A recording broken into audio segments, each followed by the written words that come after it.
Welcome back to the channel. তো কেমন response পাচ্ছে দাগি এবং জংলি, চক্কর 302, জিন 3 এবং অন্তরাত্মা। সো আমরা বিভিন্ন সাইট ঘুরে নিউজে এবং সিনেমা হলগুলো থেকে যে রেসপন্স দেখলাম, তাতে দাগি জংলি ভালো রেসপন্স পাচ্ছে, সিনেমাগুলো হাউসফুল যাচ্ছে।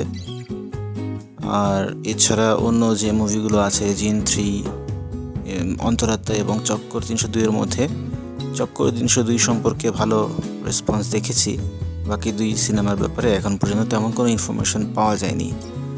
আজকে দাগি সিনেমার কলাকুশলীর প্রযোজক নিশো এবং শাকিল তারা সিনেমা হল ভিজিটে গিয়েছিলেন। সিনেমা হল বলতে স্টার সিনেপ্লেক্সে গিয়েছিলেন এবং ওখানে মিডিয়া কর্মীদের সাথে তারা কথা বলেন।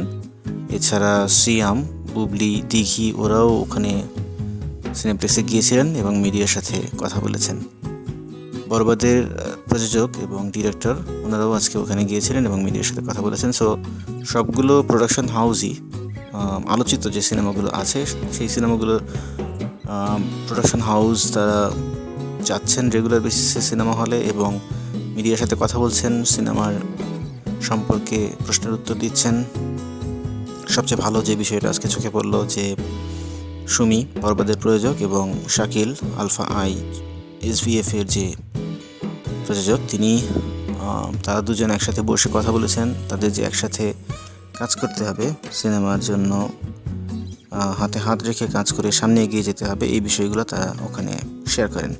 এটা খুবই পজিটিভ একটা দিক। আমরা বিগত বছরগুলোতে মেজর সিনেমাগুলোর মধ্যে কম্পিটিশন দেখতাম এবং সেই কম্পিটিশনের যে লেভেল মাত্রা, সেটা অনেক সময় মাত্রা ছাড়িয়ে যেত। অনেক সময় দেখা যেত যেটা শোভনীয় অশোভন কম্পিটিশন হচ্ছে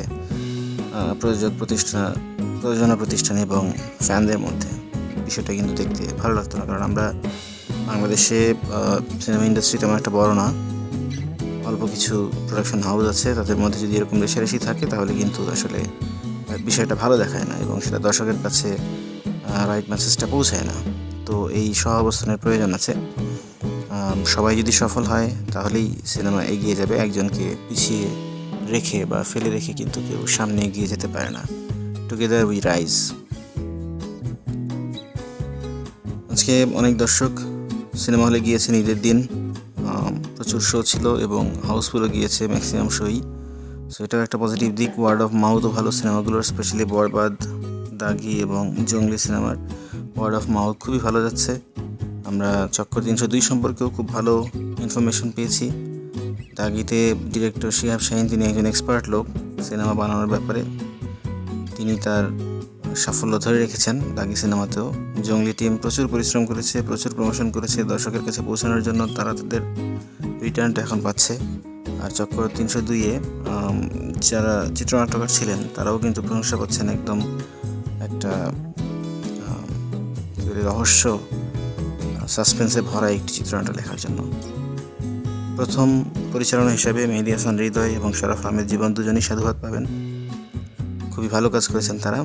আমরা আশা করব তারা এই যে একটা বেঞ্চমার্ক স্থাপন করলেন, এটা তারা ধরে রাখবেন এবং সামনে আরও নিজেকে ছাড়িয়ে যাওয়ার চেষ্টা করবেন। তো আপনারা যদি এই সিনেমাগুলোর মধ্যে কোনো সিনেমা দেখে থাকেন, আপনাদের কেমন লেগেছে অবশ্যই কমেন্ট বক্সে জানাবেন। আর আমাদের চ্যানেলে নতুন হয়ে থাকলে অবশ্যই সাবস্ক্রাইব করবেন। কথা হবে পরবর্তী কোনো ভিডিওতে। Till then, stay safe.